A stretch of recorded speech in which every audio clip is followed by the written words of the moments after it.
Buenas tardes, bienvenidos. En nombre del Centro de Estudios de Ética Aplicada de la Facultad de Filosofía y Humanidades de la Universidad de Chile, les damos la más cordial bienvenida a un ciclo de conferencias online que comienzan hoy y se prolongan mensualmente hasta fin de año y que dan forma a este seminario internacional que se nos ha ocurrido en llamar Estado de excepción y excepción del Estado, en un evidente guiño, ¿no es cierto?, a la situación excepcional en la que nos ha tocado vivenciar durante este año. Para esta primera sesión tenemos el honor de contar con la presencia de Judith Butler, de la Universidad de California, Berkeley, y a la que se sumarán próximamente Blanca Rodríguez López, de la Universidad Complutense de Madrid, Mauricio Lazarato, de la Universidad de París I, y Jaime Rodríguez Alba, de la Universidad de Córdoba. Bueno, sin más, dejo con ustedes a Lieta Vivaldi, profesora e investigadora de nuestro centro, que conducirá esta primera sesión. Muchas gracias, Roberto.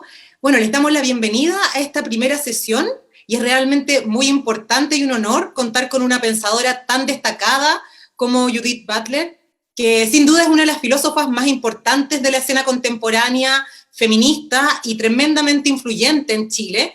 Y ella es académica del Departamento de Literatura Comparada y de Teoría Crítica de Berkeley y activista en diversas organizaciones de derechos humanos. También es doctora honoris causa de muchas universidades, pero entre ellas de nuestra universidad, de la Universidad de Chile. Así que un especial saludo. Tiene numerosas publicaciones, pero quisiéramos destacar su último libro, que es justamente La fuerza de la no violencia, que es un tema muy relevante para la conversación de hoy. Antes de empezar, quisiera comentarles que esta transmisión será en simultáneo por Facebook, por distintos canales, por el de la Facultad de Filosofía y Humanidades de la Universidad de Chile, por el de CGCAL, CEDEA. Será hoy día será en inglés, pero el link quedará con subtítulos posteriormente para que puedan verlo desde estos mismos sitios de Facebook. Vamos a empezar con una presentación que hará la profesora Judith Butler y luego haré una intervención. Después también hablará Antonieta Vera, quien es profesora del Centro de Estudios de Género y Cultura en América Latina de la Universidad de Chile y de la Escuela de Ciencia Política de la Universidad Academia de Humanismo Cristiano, integrante del Grupo de Investigación Género y Raza, Miradas Interseccionales, GRI, de la Facultad de Filosofía y Humanidades de la Universidad de Chile. También nos acompañará Noam Vilches, que es estudiante y coordinador de la Asamblea de Disidencias de Filosofía y Humanidades y de la Sociedad de Debate de la Universidad de Chile. Y también estará con nosotros Rodrigo Carmi, quien es profesor e investigador del Centro de Estudios Árabes y del Departamento de Filosofía de esta universidad. Así que, sin mayor preámbulo, damos la palabra a Judith Butler. Muchas gracias. Muchas gracias. Thank you very much. I want to begin with just a few remarks, formal and informal, to think about nonviolence, equality, and modes of resistance for our time.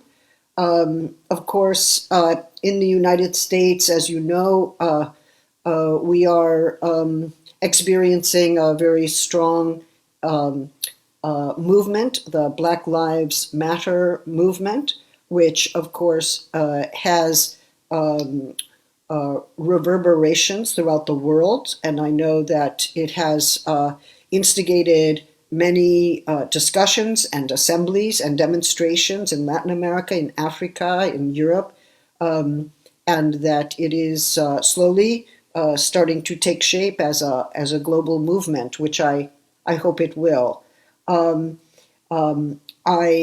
I think that right now in the United States and elsewhere, certainly in Chile, but I'm very mindful of what's happening in Brazil at this time.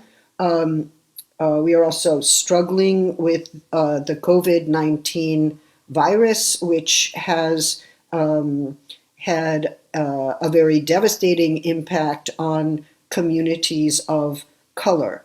In fact, twice as many African Americans are affected by the virus as white people. And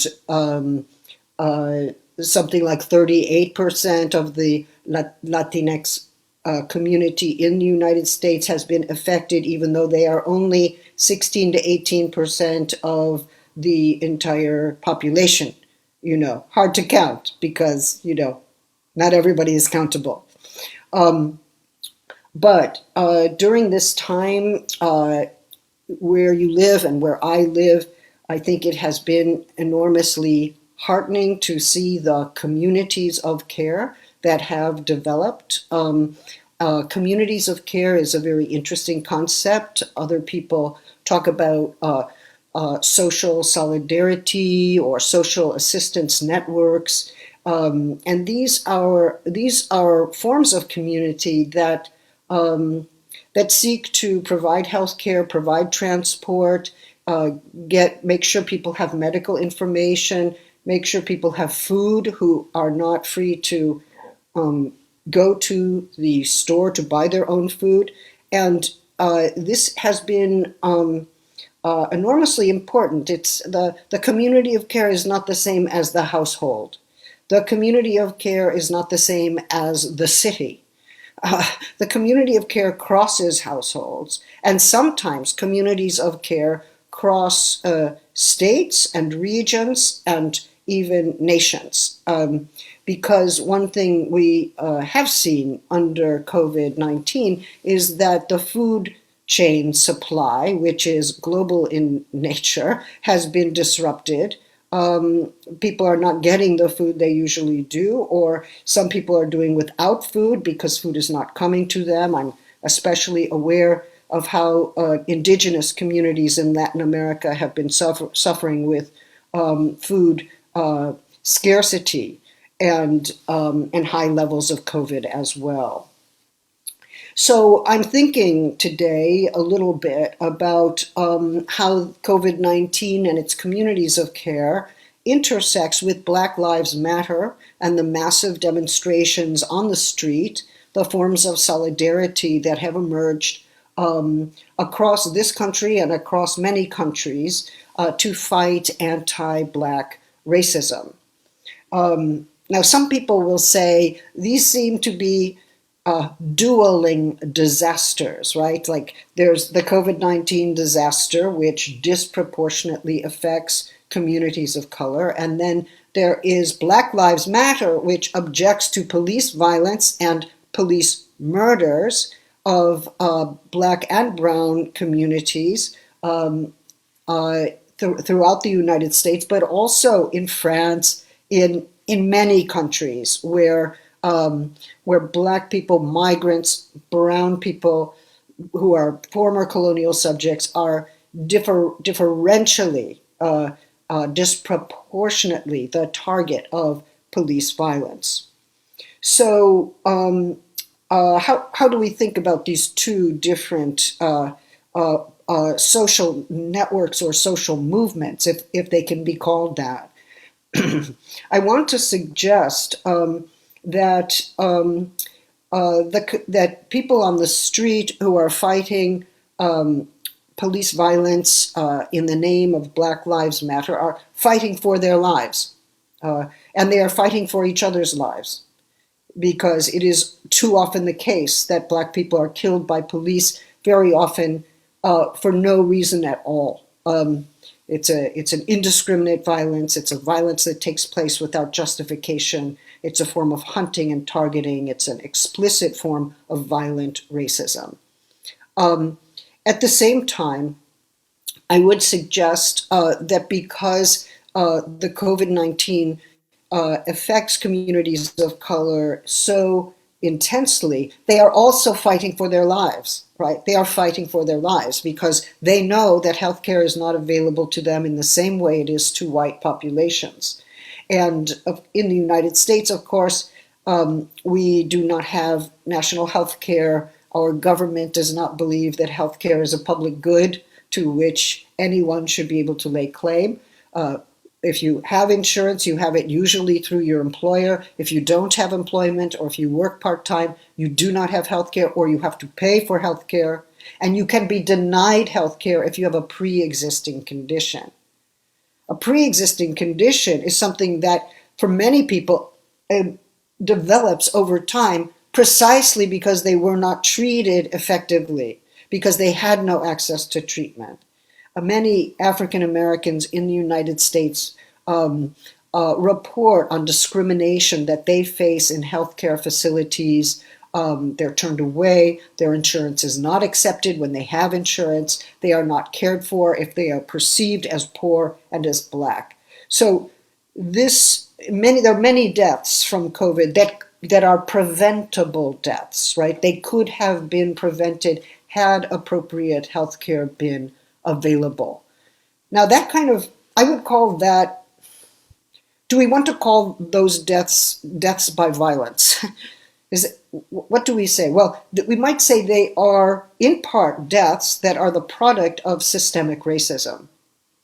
And they may not have been shot on the street in the way that George Floyd was killed on the street, or other people have been shot or killed by police violence in different forms.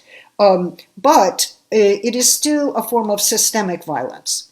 And the question is how to relate this way in which the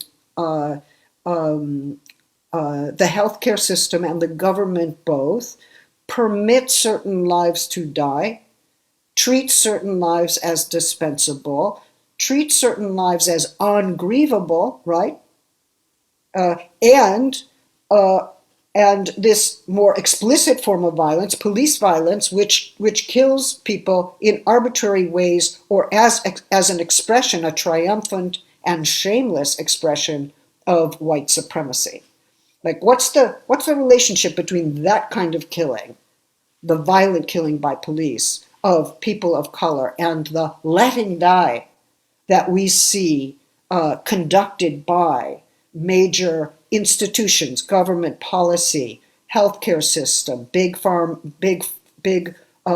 pharmaceutical industries, and the health insurance companies, which are always deciding who shall live and who shall die, even if they don't have a death panel. I would suggest to you that what makes racism systemic is the conjunction of the brutal form of racist violence that we see operated by the police, and the slow forms of letting die that we see being conducted by government, public policy, healthcare, and pharmaceutical companies. So these are linked, right? When we understand the link between the two, we understand what makes racism systemic.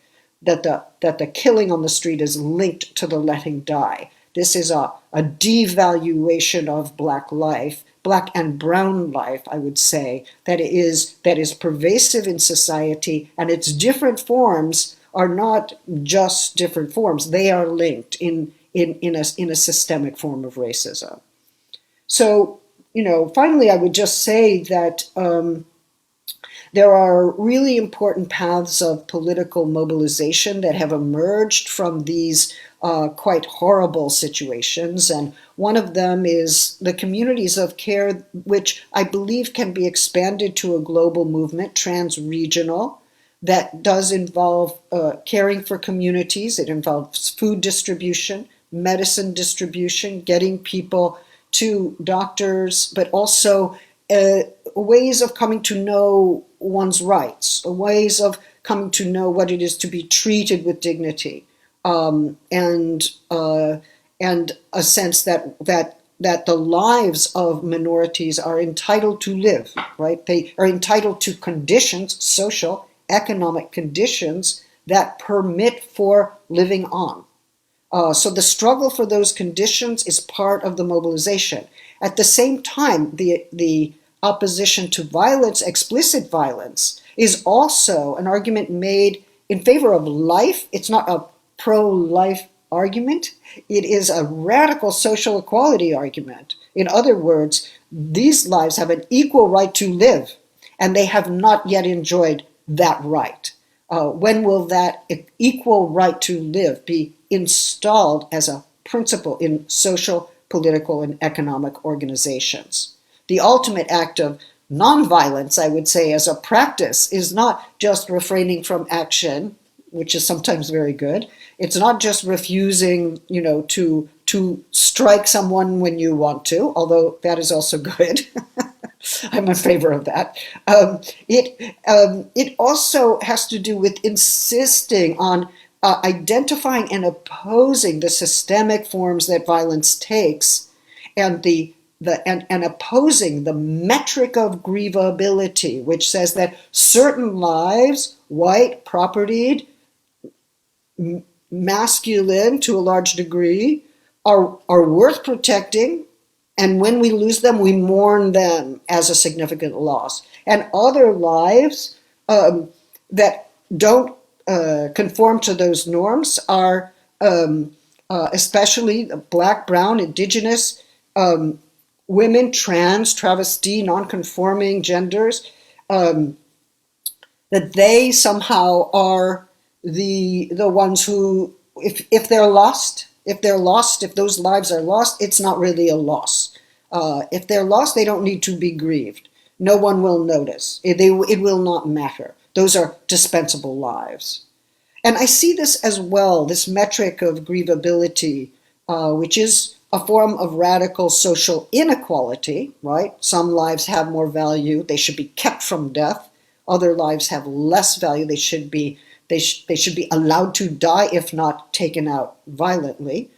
I see this as linked fundamentally to a political commitment to nonviolence and to social equality, and to understand what the link is between the two. The pandemic has shown us how interdependent we are. The virus itself does not discriminate against us, and yet under social conditions, some of us suffer much more than others. Some of us are much more likely to suffer than others. Establishing equality on the basis of interdependency allows us to understand what our responsibility is for one another. We have to expand our notion of communities of care to all of the interdependent life forms that are affected by climate change, by poverty, by destitution, and by this virus. And at the same time, it seems to me that we have to transform institutions so that principles of nonviolence and principles of social inequality are part of what they are the normative ideals or aspirations toward which they develop. And it's not just a question of my relationship to you, although there are questions of inequality and violence in interpersonal relations. We know that. We also need those to be principles of the institutions that support life, and support life equally.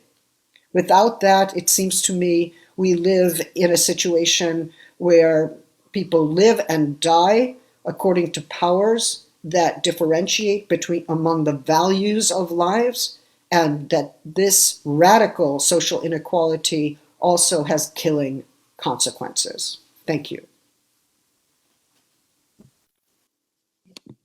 Muchas gracias. Muchas gracias por eso. Entonces, yo le quisiera hacer un comentario, una pregunta, que tiene que ver con un cruce que hablabas entre las nociones de resistencia, violencia e interconexión o interconectividad. Porque la pandemia y movimientos como Black Lives Matter, por ejemplo, visibilizan desigualdades que en Chile, en el estallido social, en la revolución llamada de octubre pasado, ya habían sido puestos en evidencia, que las crisis afectan a distintos grupos de distinta manera, y no pocas veces esta diferencia es dramática, en términos de las violentas desigualdades estructurales que tienen un efecto real en la vida de las personas. Entonces, ante esto, algunos autores han sugerido que después del estallido de octubre estamos viviendo un momento de adormecimiento con la pandemia, de desconexión, un momento en que la articulación política de los cuerpos y del territorio en la primera línea se ha tenido que poner en pausa por la pandemia. Entonces, en ese sentido, ¿le parece que es así?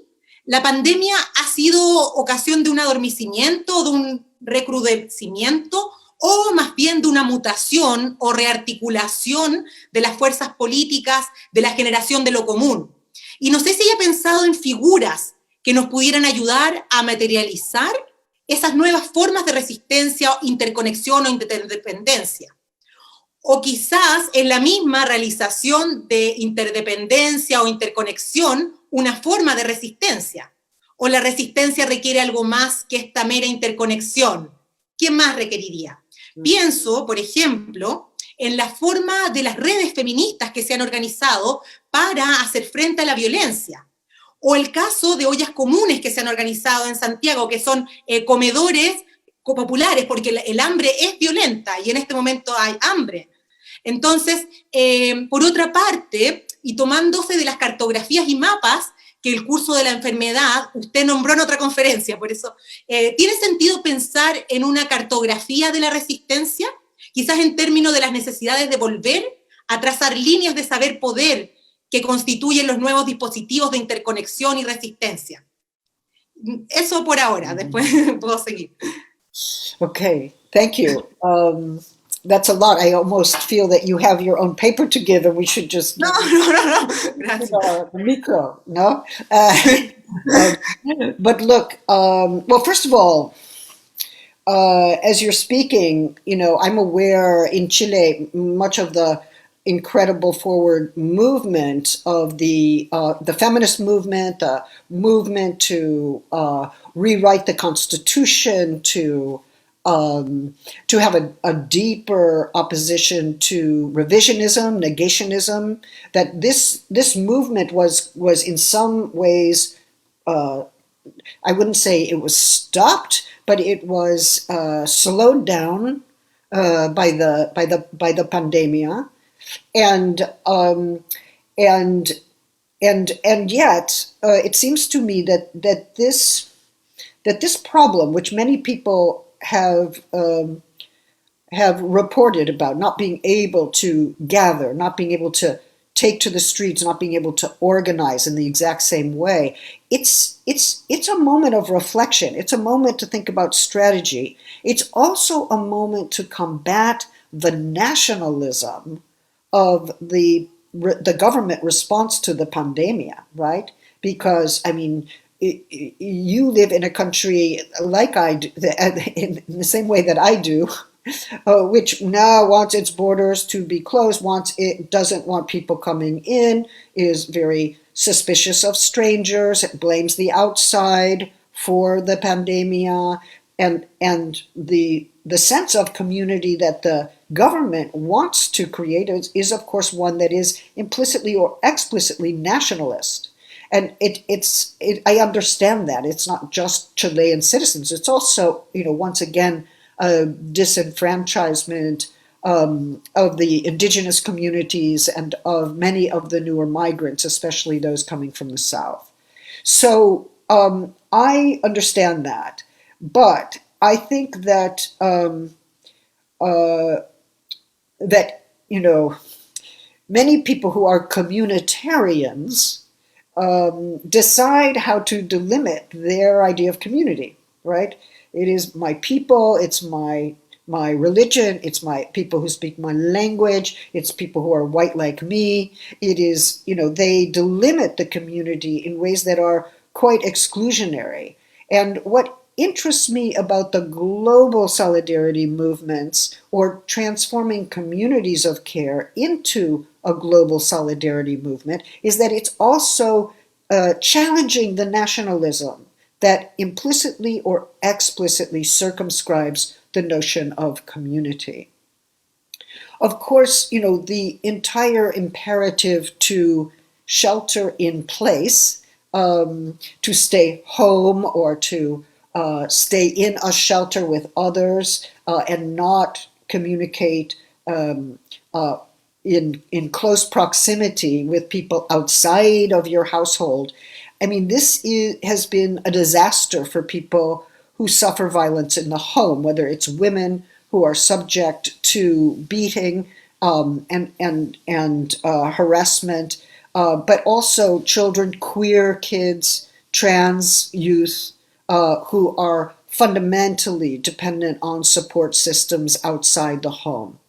And so one question is, how to continue to build these underground railroads that get people out of the home into communities of care and support systems, even when public space has been so radically circumscribed. And of course, there's a last problem, which is now that government authorities are gaining extra power over healthcare. They are, I think, in many places, withdrawing protections for women. We just saw, for instance, that several countries are withdrawing from the Istanbul Convention, which protects women against violence and understands violence against women as discrimination, as inequality, linking inequality and violence in a way that I think is really quite important. But we're seeing countries withdraw and reestablish gender hierarchies. We're seeing heightened surveillance. So in Panama and in Peru, for instance, during the lockdown, women could be outside one day, men could be outside another day, and if you arrive on the street as a man and you're a trans man and they think you're not a man, they strip you of your right, they expose you, they send you home, they fine you, right? And so there's a gender patrolling and gender regulation that has been happening with the consolidation under the name of healthcare. And many of it is anti-trans and anti-feminist both. It's very worrisome as we go forward. Muchas gracias. Entonces ahora Antonieta va a hacer un comentario también. Gracias. Hola, Judith. Hola.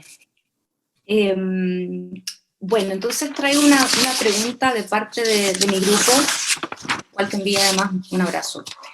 La pregunta es la siguiente, preferí escribirla.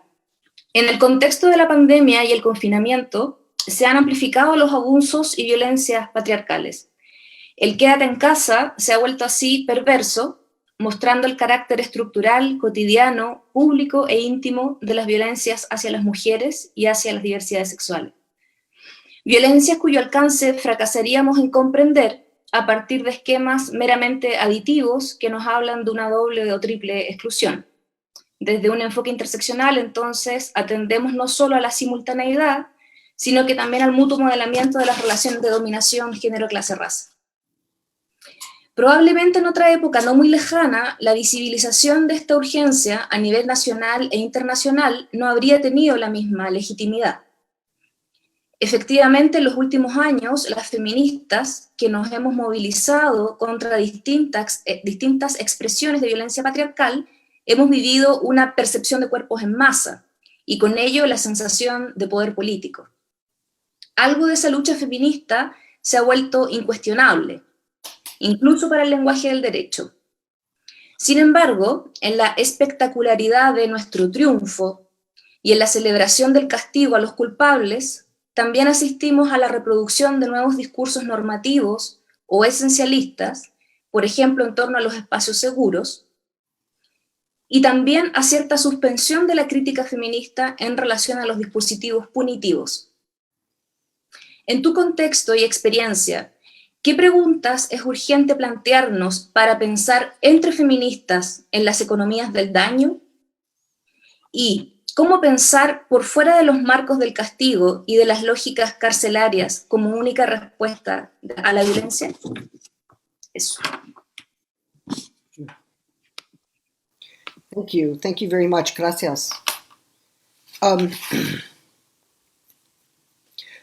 I think that right now it's very important to return to the fundamental aims of intersectional analysis, intersectional feminist criticism, precisely because, for instance,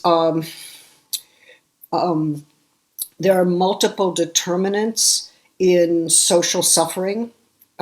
Those who are Black, those who are women, those who are poor, those who are without documents have an overdetermined experience of suffering. They are, we might say, subjugated by virtue of different vectors of power, which are nevertheless connected with one another and which are lived at the level of experience as a kind of overdetermination of suffering, right? Am I suffering because I'm Black? Am I suffering because I'm poor? Am I suffering because I am without documents? I mean, in a way, it is all of those vectors of power that come together at the sight of the living person that makes sense of the intersectional analysis. And in the beginning, I remember Kimberly Crenshaw talking about, going to the court, like, am I a woman? Am I standing here as a woman? Am I standing here as a Black? Do I have to put myself in one category or the other category? It's like, no, I am this living intersection. And I will not disarticulate those strands of my life, those vectors of power, those ways of being constituted socially, in order to stand here, right? The law must change so that I can stand here as I am without having to divide myself into these kinds of categories. I'm also aware that in contemporary feminist discourse, some want more state power. They want the state to take up the feminist cause and to punish violent offenders, to punish rapists, to punish crimes against women, to send them to prison. And of course, we do want those acts of violence, acts of brutality to be stopped. And we seek recourse to law, we seek recourse to human rights in order to stop it. The problem, of course, is that we don't particularly like the prisons, and we don't particularly like the police, right? And if we think about how intersectional analysis combines with the restorative justice movement, which is also a Black feminist movement, we see that the Black feminist movement has an incredible set of resources for thinking not just about the violence that's done to women by men in the household, on the street, in the workplace, but the violence of institutions like prison, which also is violent to women and to trans people and to other people who are gender nonconforming. And so what would a critique of violence be that would not immediately end with a celebration of prison, right? Or that would include prison as a violent institution that needs to be dismantled and rethought.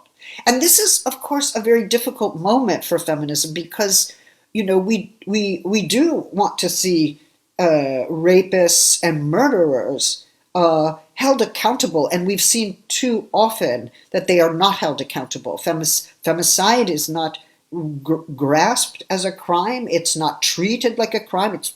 It's something that just happens. It's like, oh, well, they had a passionate disagreement. Oh, well, that's what happens in marriages. Crime of passion. We've seen that. At the same time, which state are we asking to come in and intervene? Which penal system, which form of punishment? And we need to rethink punishment, prison, at the same time that we need to hold violent men and violent institutions accountable. That is no small issue. It is why feminism has the angle on violence, it has the most critical angle on violence that we can find these days, because it understands the interpersonal character of sexual violence. At the same time, it understands the devastating force of institutional violence, which includes the discounting and the acceptance of femicide as a way of life. So it's not an easy path right now, but it is what I think feminist theory needs to be thinking about. And I think we do have many people working on this, but we need I think a global movement. I'm obviously in favor of trans-regional solidarity. And I think we need to be talking with one another and developing an analysis that doesn't just work locally, but also works more broadly, so that we can have the kind of global consensus against sexual violence in its institutional and its personal forms, its economic forms as well, that we clearly need. I hope that at least addresses some of the questions that you posed to me. Sí. Muchas gracias. Y antes de pasar a la próxima pregunta, quería decir o repetir que después va a quedar este video con subtítulos para muchas personas que han preguntado, así que va a estar disponible con subtítulos en español. Y ahora, Noam, muchas gracias por hacer tu comentario. Sí. Bueno, en realidad quería situar un poco la pregunta o el comentario, entendiendo que si bien hay una especie de igualdad instaurada, yo diría que en términos legales, o sea, la ley dice de alguna forma en la Constitución, por ejemplo, que todas las personas son iguales ante la ley. Y vemos que principalmente el problema que hay ahí es que en la práctica eso no se da y que las instituciones terminan tratándonos de manera distinta. Ese trato distinto no se da por una normativa que pide que nos traten de manera distinta, sino que tiene que ver con hábitos, con conductas de las personas que están a cargo de dichas instituciones. En ese sentido, cabe preguntarse cómo hago yo que cambien, por tanto, esas conductas y esos pensamientos. Mucho de ello ha recaído en la educación, que en Chile es siempre un problema. Hasta hace muy poco se quería quitar filosofía de los colegios, por ejemplo, y ahora se ha reducido la cantidad de horas que hay para historia, entendiendo que las humanidades han tendido a cortar o a achicar el lugar en el que están en la educación para darle más espacio a aquellas como materias que dicen de la producción y que siguen finalmente como promoviendo que las personas puedan salir a trabajar y que no se preocupen necesariamente de estas cosas que parecen ser secundarias. Me gustaría igual si es que se pudiese profundizar primero en eso, en cuál sería como el valor que tienen en ese sentido las humanidades en la educación, en la escolaridad, para ocasionar estos cambios que se proponen.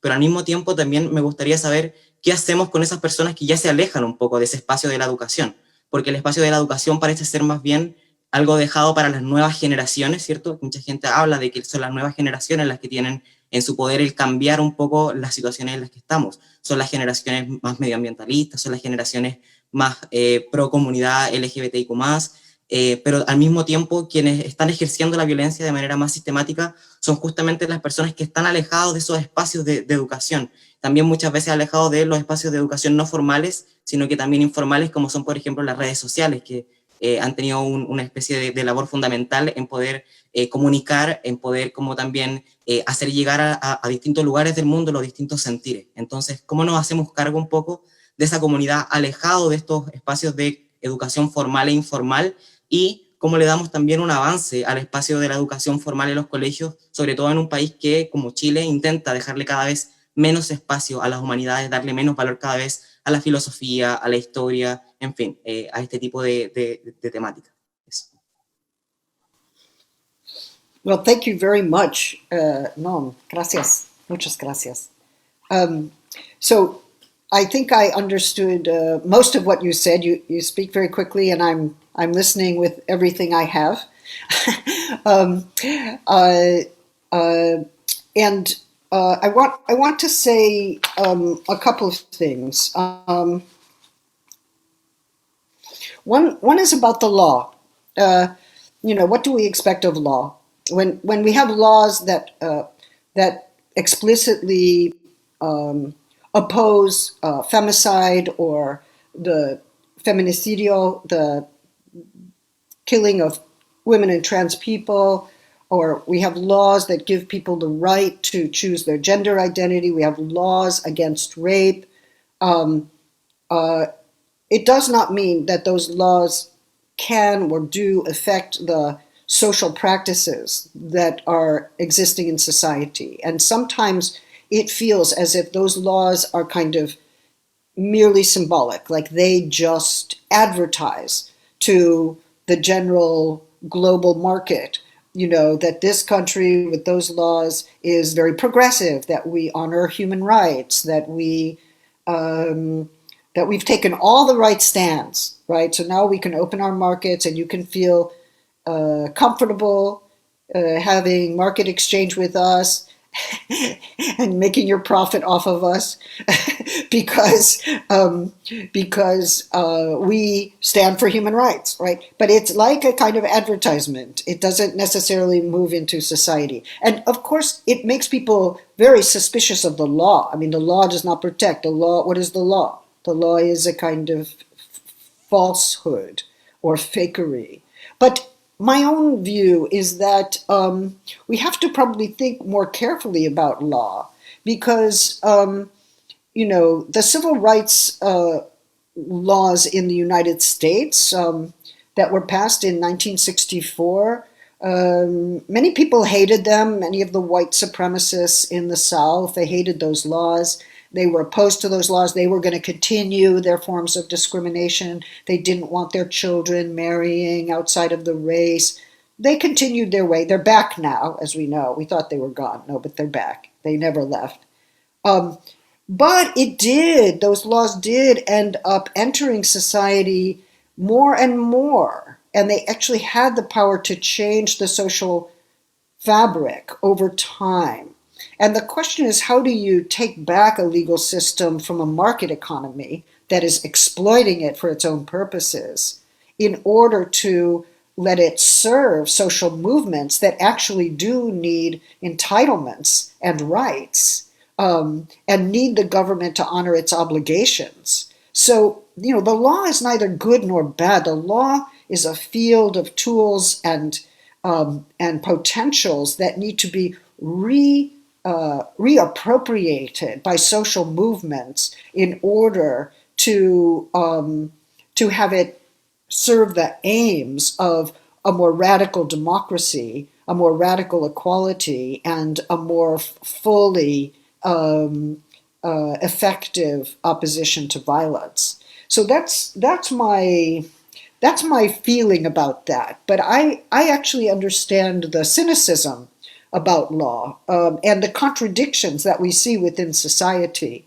And it may be we need a more kind of properly Marxist analysis of how law serves the market economy in order to have a critique of the market economy and a reappropriation of law for the purposes of advancing social movements that have radical democratic ends.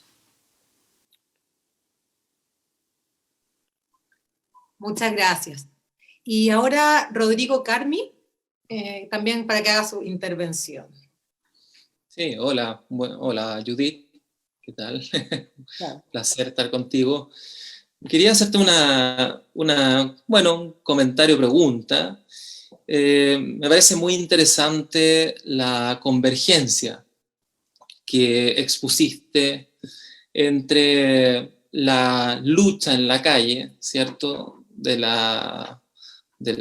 mundo afroamericano, de las poblaciones afroamericanas, ¿cierto?, en situación de desigualdad, digamos, en fin, y la convergencia, ¿cierto?, con la expansión del virus justamente en esa población, ¿no?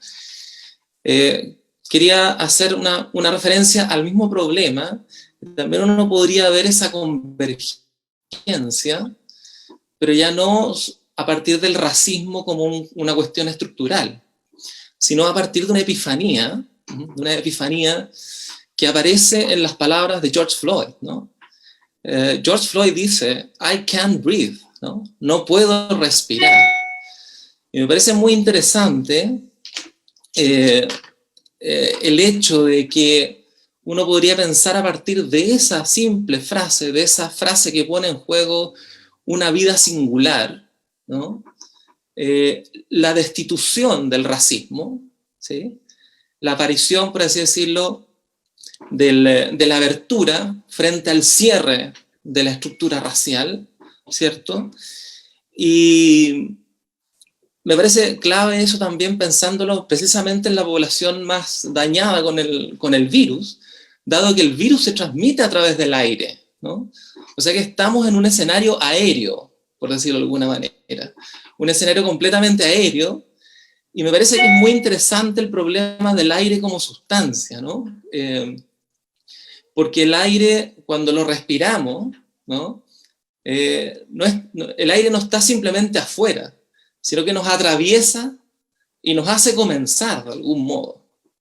Es decir, con el aire es el elemento de lo vivo, y a partir del elemento de lo vivo, ¿cierto?, comenzamos una y otra vez. Entonces, te quería preguntar si en el problema de la igualdad, ¿no?, y en esto que acabas de señalar sobre la democracia radical, ¿no?, a propósito de esta epifanía del aire, ¿no?, que uno podría decir, el problema político de nuestro tiempo consistiría en cómo abrir la ventana, digamos.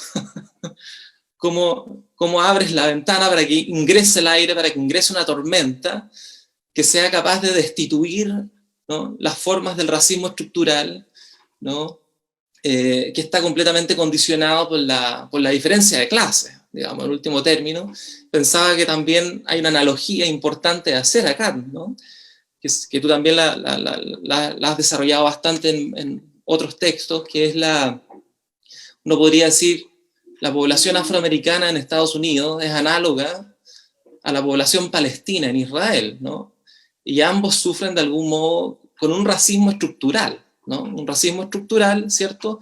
Y que sin embargo la sublevación, ¿no?, abre una ventana y posibilita esa interseccionalidad, posibilita ese atravesamiento, ¿no?, de los cuerpos. Entonces te quería preguntar, si no ves ahí en el problema de la igualdad, ¿no?, no es una simple reivindicación de principios o de derechos, sino una acción destituyente, por decirlo de alguna manera, en el sentido de abrir un campo clausurado, por ejemplo, por el racismo estructural, ¿sí?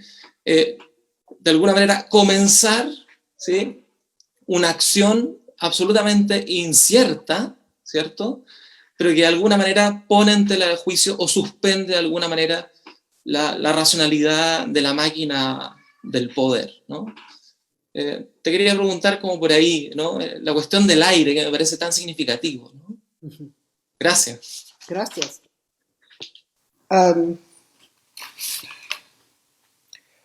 You know, your remarks make me reflect a little bit on the difference between structural racism and systemic racism.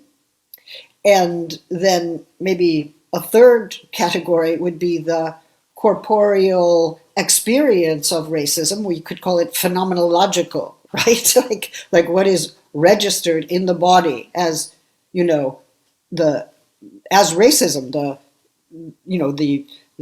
knee on the neck, the actual physical assault, or the experience of becoming ill precisely because you did not have shelter or access to healthcare, or you were not able to shelter in a way that kept you at a proper distance from other people, right?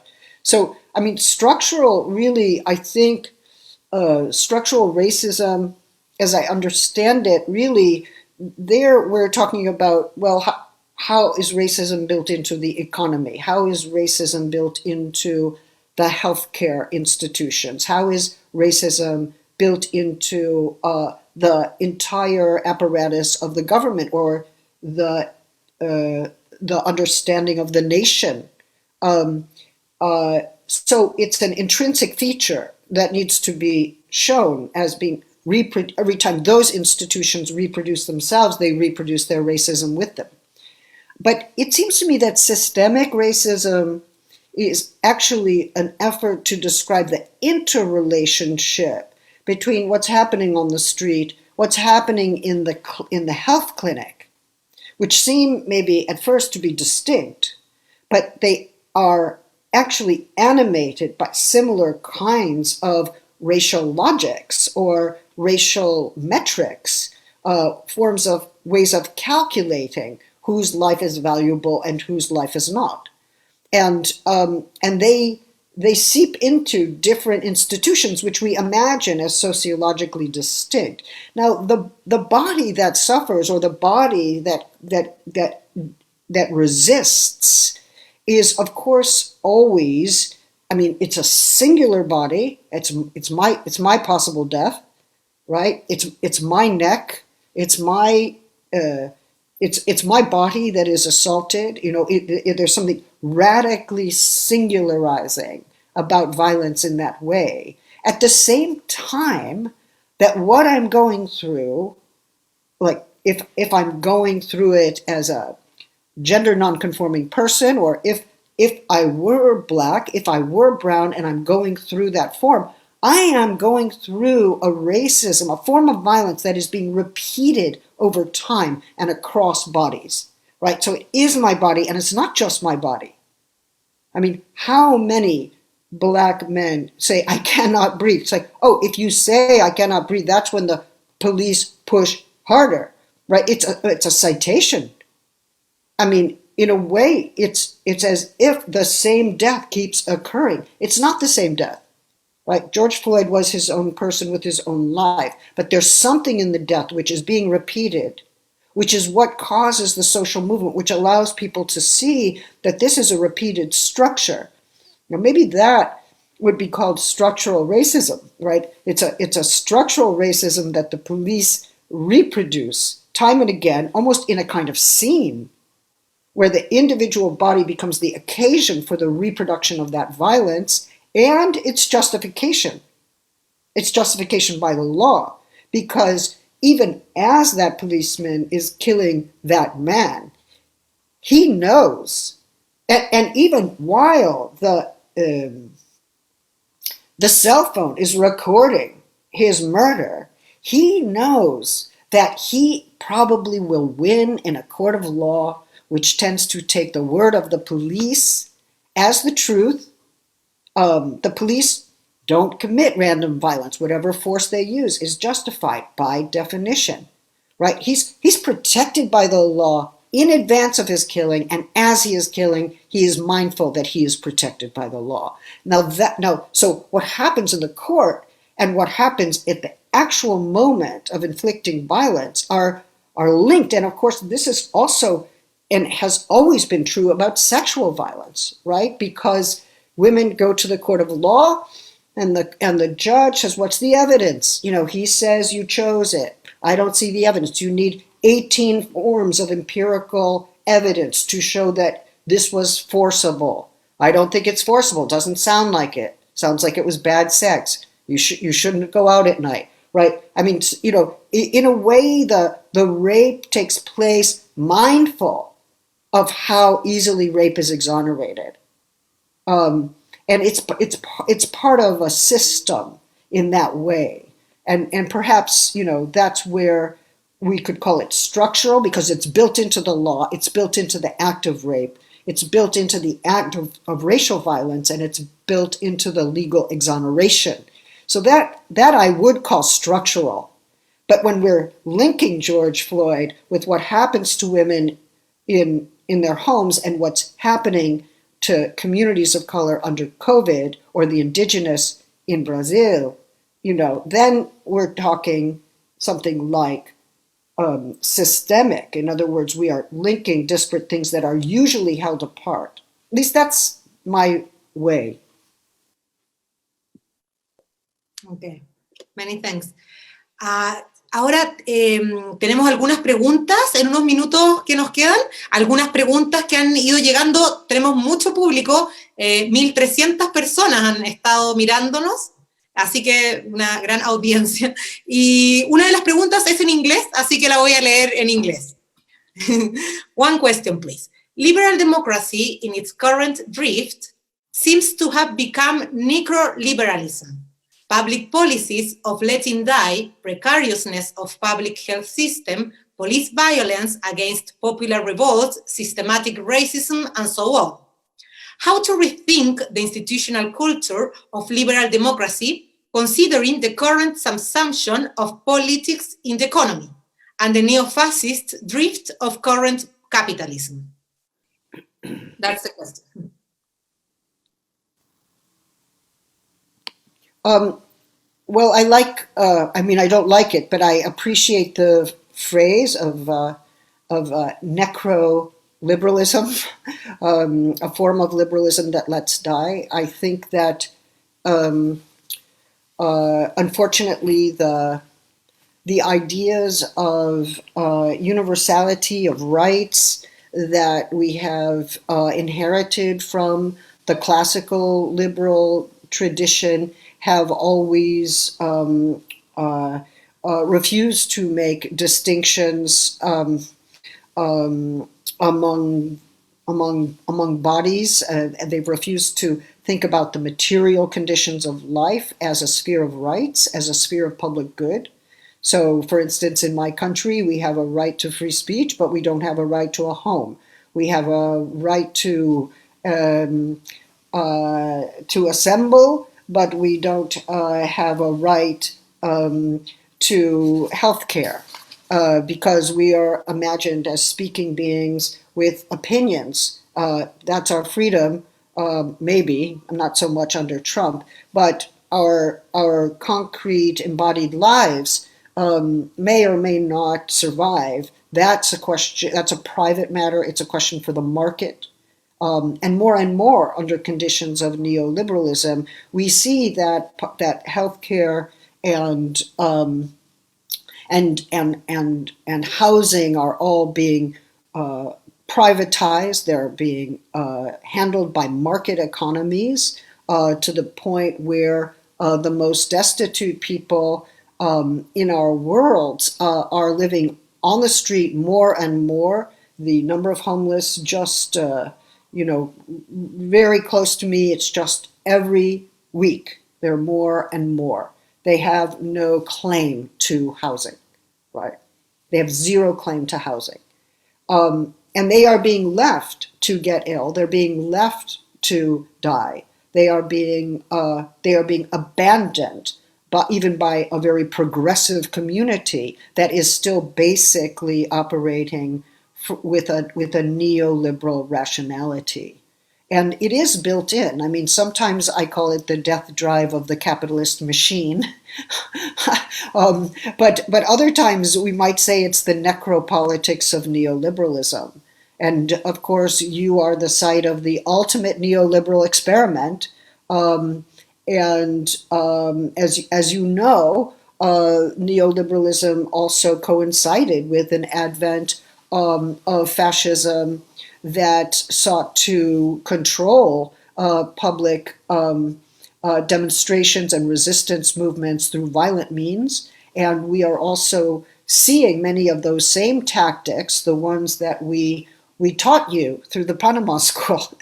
They are coming back to us. We see them in Portland, we see them in Oakland. We are now reappropriating the torture techniques we sent to you. So we are no longer acting as if we don't do that. We never did that, right? It was only the Latin Americans did that. We didn't do that. We are now actually drawing back those practices that we exported and that we imposed on you as we mined your natural resources. We extracted your labor, and we are practicing them now. So there's some very frightening circle here, a combination of intensified privatization and the intensification of fascism. We will see whether our election here actually stands, whether it is an election, whether it's honored, or whether the federal forces come to keep the new leader, the existing leader in power. We no longer know whether we live in a democracy, and it's making many people ask whether we ever did live in a democracy. Muchas gracias. Ahora voy a ver otra pregunta también del Facebook, que habla que pareciera que lo que pasaba en Chile respecto a la revolución pasada de octubre no tuvo una repercusión mundial muy fuerte en un primer momento, comparado con otros movimientos internacionales, hasta que una excepción puede ser lo que constituyeron las tesis, que una propuesta performática que tuvo una amplia capacidad de movilizar. Y el mensaje se expandió rápidamente a distintos lugares del mundo. Entonces, pregunta, ¿qué podría comentar respecto a la repercusión que la propuesta de las tesis tuvo y la medida en que las luchas desde los márgenes pueden crear nuevos derroteros para la superación de la hegemonía neoliberal en que vivimos? ¿Y hasta qué punto la lucha feminista es la que es capaz de abrir estos nuevos caminos que subvierten el clásico esquema de una rebelión que es tanto producida como resistida desde Europa, desde una perspectiva eurocéntrica? Esa es una pregunta. Mm-hmm, mm-hmm. Well, if I understand that correctly, I think, you know, that Latin American feminism has in some ways opened the way to thinking about what trans-regional solidarities might be like. For instance, the feminist strike that we saw moving throughout Latin American countries also went to Spain, also went to Italy, and this circulation is extremely important as I'm understanding it. Similarly, you know, we are fighting this anti-gender ideology, which is global in character, but now there are alliances throughout Eastern Europe, Africa, Latin America, that are trying to stop the attack on gender, because the attack on gender is an attack on reproductive rights, it's an attack on gay and lesbian parenting and the rights to marry, it's an attack on the rights to gender identity, the legal rights to gender identity. It's an attack on feminist claims to equality. So we shouldn't get, I think, hung up on defining gender so much. We should recognize that what they mean by gender are all of these social movements that are being attacked through evangelical and other right-wing Christian organizations. But more than that, I feel that the fight for the climate, the fight for the environment, climate justice, which includes, of course, the fight against environmental racism, that is also a global movement, and I know that there are lots of tensions there. People don't always agree on tactics or on language, but it is an absolutely crucial one, especially now during the pandemic, when we see the market sort of reopen and we see the air becoming polluted again, we see the toxins in the water. We ask who lives with poisoned water, which communities are living with those. So these are all really important movements. I also think that I am very heartened by the new efforts to revive socialism, and what I want to say about that is that we have to make sure that the socialism we revive, and I am in favor of a new socialism, we have to make sure that it does not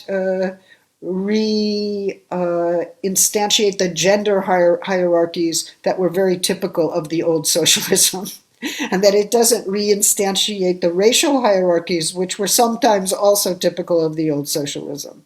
You know, it's not just an opportunity for white men to be in power again. White men, welcome, but let's find more horizontal structures. Let's think about, what is socialism now? What does it look like? How does it draw on the existing movements? What is the socialism implied by the feminist movement? And actually allow the feminist movement to remain a kind of vanguard as we rethink the possibilities of global solidarity for our time. Many thanks. And another question in English too. Many thanks for all your answers so far, so enlightening. And how could you relate the ideas of violence and unequal grievability of lives to academic contexts where school administrators willingly cover up sexual predators and domestic abusers, who are themselves part of the academia? How does that play out in relation to women's lives and violence against women who work in universities? As you know, it's a terrible situation for women in universities who have to deal with sexual predators and sexual harassers as their bosses, but also men as well who are also subjected to terrible forms of extortion by professors. Students are the ones with the least rights. Adjunct faculty are the ones with the second least rights, and professors who are not yet tenured are also in a very vulnerable position. If you make that complaint, you risk losing your job, or someone can retaliate against you. So it is exceedingly important that we oppose sexual harassment in universities, and that we have really good procedures that allow for complainants to make their case without fear of retaliation. So I am I'm very much opposed to all forms of every form of sexual harassment. I think sometimes it's not necessarily a sexual relationship, but it's a form of emotional exploitation. Right? A professor says, you must do this for me, you must cater to my personal needs, you must get my laundry, you must walk my dog, you must pick me up at the airport, kind of emotional exploitation. You are my subordinate, you should do what I say, and you should do what I say because you are dependent on me for a good letter of recommendation, for a good grade, to pass your exams, to have your PhD accepted. So these are forms of extortion, subordination that have been accepted for way too long in the university.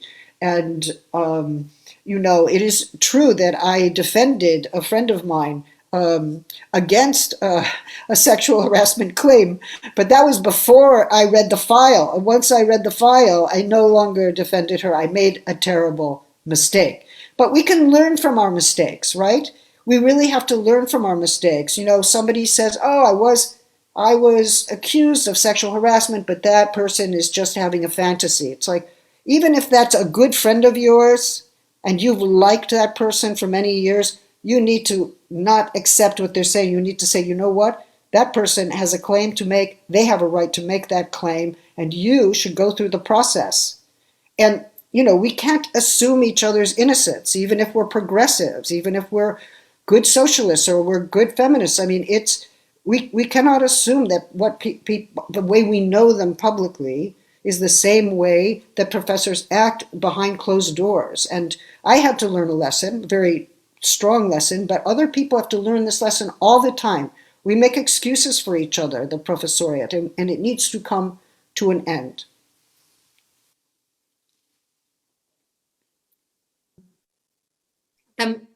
Muchas gracias. Nos queda, yo creo, para una pregunta más. Una más. Un momento. Preguntan, ¿cómo tratar las problemáticas racistas en una sociedad como la chilena, en que se niega la presencia de población negra? Well, I think that you all can answer this question better than me. But I think, as I understand it, Chile is a country that has not fully acknowledged the exploitation and effacement of indigenous peoples, and there is discrimination. There is discrimination. It may be on the basis of color. Who is more white, who is less white, but it also has to do with class and and who belongs to indigenous communities and who is understood as part of the national identity. So I also think there's a question of migrants, people who have come to Chile. Are they treated as equally to other Chileans, or are they racialized? You know, sometimes you don't have to look a certain way to be racialized. The Ashkenazi Jews, like me, white, we were racialized in the 1920s and 30s and 40s in Germany. We were made a race, right? Racialization is a process, and different minorities become a race, and they become subject to racism on the basis of certain kinds of practices. I mean, racialization can be reversed. You know, it's a very complicated process. But I do think that the struggle of the indigenous, especially as that is linked to the destruction of the environment in Chile and Brazil in particular, this is an ongoing struggle, and it is the place where racism and the destruction of the environment and the effacement of indigenous cultures is working in tandem, and that is a crucial area of mobilization. Ya, muchísimas gracias. Eso queda. Estamos en un momento muy, o sea, yo en lo personal muy emocionada de haber tenido este diálogo.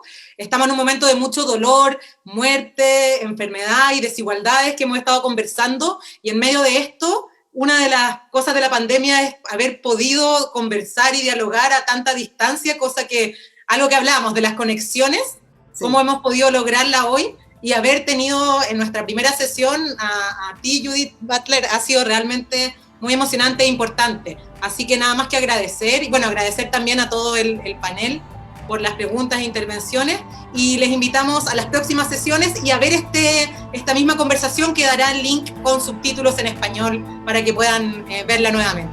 Y muchas gracias. Un gran abrazo para allá. Muchas gracias. Muchas gracias. Ok. Chao. Chao.